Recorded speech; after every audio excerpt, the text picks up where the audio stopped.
आज हम environmental pollution का एक बहुत ज़्यादा इम्पॉर्टेंट टॉपिक डिस्कस करने जा रहे हैं। ये topic supervisor exam, almost JKSSB and all competitive exam के लिए काफ़ी हेल्पफुल रहेगा। Hey everyone, welcome back to the channel. And अगर किसी को भी पीडीएफ चाहिए तो कमेंट में ज़रूर बताना, मैं शेयर करने की पूरी कोशिश करूँगी। एंड अब हम वीडियो स्टार्ट करते हैं। सबसे पहले देखते हैं कि इन्वायरमेंटल पॉल्यूशन है क्या। Useless and excessive substance found in our environment is called pollution.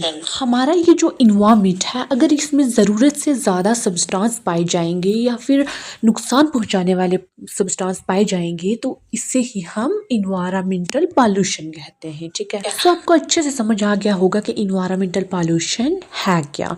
अब हम चलते हैं टाइप्स ऑफ पॉल्यूशन की तरफ, यानी टाइप्स ऑफ इन्वायरमेंट पॉल्यूशन की तरफ। जो सबसे पहली है वो है एयर पॉल्यूशन, फिर है noise pollution, water, radioactive, soil pollution and waste matter. ये सारी जो हैं ये इन्वायरमेंटल पॉल्यूशन की टाइप्स हैं। हम सबसे पहले एयर पॉल्यूशन को डिफाइन करेंगे, उसके बाद जितनी भी इन्वायरमेंटल पॉल्यूशन की यहाँ पे जो टाइप्स दिख रही हैं इन सारी टाइप्स को हम वन बाय वन डिफाइन करेंगे। अब चलते हैं एयर पॉल्यूशन की तरफ कि एयर पॉल्यूशन है क्या। एयर पॉल्यूशन की डेफिनेशन है in addition of substance in air in the form of particles and gases. जब एयर में हार्मफुल सब्सटेंस या फिर टीनी पार्टिकल्स मिल जाते हैं तो उसे ही हम एयर पॉल्यूशन कहते हैं। Substances responsible for pollution, pollutants, यानी जो भी चीज़ पॉल्यूशन करती है उसे हम पॉल्यूटेंट्स कहते हैं। एंड अब देखते हैं एयर पॉल्यूशन के causes of air pollution. First है increase and traffic, deforestation, trackers, industries, combustion of fossil and wooden fuel. Increase and traffic क्या है, जितने ज़्यादा व्हीकल्स होंगी उतना ज़्यादा पॉल्यूशन होगा। डिफॉरेस्टेशन है पहाड़ों की कटाई, जितने ज़्यादा पेड़ कम होंगे उतनी ही ज़्यादा पॉल्यूशन होगी। क्रैकर्स हो गया, जो हम फेस्टिवल्स में जो पटाखों का यूज़ करते हैं उससे भी पॉल्यूशन होती है क्योंकि ये बहुत ही ज़्यादा स्मोक प्रोड्यूस करते हैं। ठीक है, अब है एयर पॉल्यूटेंट्स। एयर पॉल्यूटेंट्स दो टाइप के होते हैं, फर्स्ट है गैसेस एंड सेकंड है पार्टिकल्स।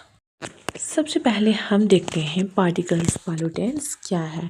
जो एयर में टीनी पार्टिकल्स रिलीज होते हैं या एयर में ऐड होते हैं उन्हें ही हम पार्टिकल्स पॉल्यूटेंट कहते हैं। ठीक है, इनको पार्टिकल्स मैटर यानी पीएम भी कहते हैं। प्राइमरी पॉल्यूटेंट ये वो गैसेस होती हैं जो सीधा एयर में रिलीज हो जाती हैं, जैसे carbon dioxide, carbon monoxide, sulphur dioxide, chlorofluorocarbon, ये वाली गैसेस हवा में रिलीज हो जाती हैं डायरेक्टली। ठीक है, सेकेंडरी पॉल्यूटेंट जो होती हैं वो कभी भी एयर में डायरेक्टली रिलीज नहीं होती। ये एयर में केमिकल रिएक्शन के बाद बनती हैं, जैसे इसके एग्जाम्पल है smog ozone, ground ozone etcetera. Carbon dioxide plant की फोटोसिंथेसिस में यूज होती है। सेकंड है कार्बन डाइऑक्साइड का यूज़ फायर कंट्रोल करने में भी होता है एंड इसी की सॉलिड फॉर्म को ड्राई आइस भी हम कहते हैं। थर्ड है heavy from air. Carbon dioxide जो है वो एयर से ज़्यादा हैवी होता है, यानी बहुत ज़्यादा भारी होता है। Amount in air 0.03%। एटमॉस्फेयर में कार्बन डाइऑक्साइड की मात्रा जो होती है 0.03% होती है। Cause of global warming, carbon dioxide जो है वो ग्लोबल वार्मिंग का भी एक बहुत ज़्यादा इम्पॉर्टेंट रीज़न है, लेकिन वाटर वेपर का कंट्रीब्यूशन और भी ज़्यादा होता है। नेक्स्ट है सल्फर डाइऑक्साइड। जब फ्यूल पूरी तरह जलता है तो सल्फर डाइऑक्साइड रिलीज होती है। ठीक है, अगर हम नेचुरल रिसोर्स की बात करें तो वोल्केनोज से भी सल्फर डाइऑक्साइड रिलीज होती है। सल्फर डाइऑक्साइड से आइज में, गले में और नोज में इचिंग भी पैदा होती है। सल्फर डाइऑक्साइड पानी के साथ रिएक्ट करके सल्फर एसिड बनाती है, जिसकी वजह से एसिड रेन होती है। अब है carbon monoxide. Carbon monoxide cigarette, smoke या फिर फ्यूल बर्निंग से रिलीज होती है। ये जो गैस है कार्बन मोनोऑक्साइड, ये हमारे फेफड़ों के लिए यानी लंग्स के लिए बहुत ज़्यादा हार्मफुल होती है। एग्जाम में यहाँ से क्वेश्चन पूछा जा सकता है कि carbon monoxide is mainly release from, तो इसका आंसर है cigarette smoke and fuel burning, जो कि मैंने अभी आपको बताया। कार्बन मोनोऑक्साइड जो होती है ये ब्लड में ऑक्सीजन सप्लाई को भी कम करती है। Oxide of nitrogen examples NO, NO2, NO3 etcetera. ये गैसेस प्लांट की ग्रोथ को इफ़ेक्ट करती हैं, बिल्डिंग और मार्बल का कलर खराब कर सकती हैं। बर्निंग ऑफ फ्यूल, और ये फ्यूल बर्निंग से बनती हैं, और ये गैसेस हमारे फेफड़ों के लिए बहुत ज़्यादा हार्मफुल हैं। अब हम बात करते हैं ओजोन गैस की। स्ट्रेटोस्फीयर में हमें ओजोन लेयर हार्मफुल गैसेस यानी यूवी रेज से बचाती हैं, लेकिन ग्राउंड लेवल ओजोन एक पॉल्यूटेंट होती है जो हमारी सेहत के लिए हार्मफुल होती है। अब बात करते हैं वाटर पॉल्यूशन की। हार्मफुल केमिकल्स या हार्मफुल सब्सटेंस पानी में मिलकर पानी की क्वालिटी को जब ख़राब कर देते हैं तो उसे ही हम वाटर पॉल्यूशन कहते हैं।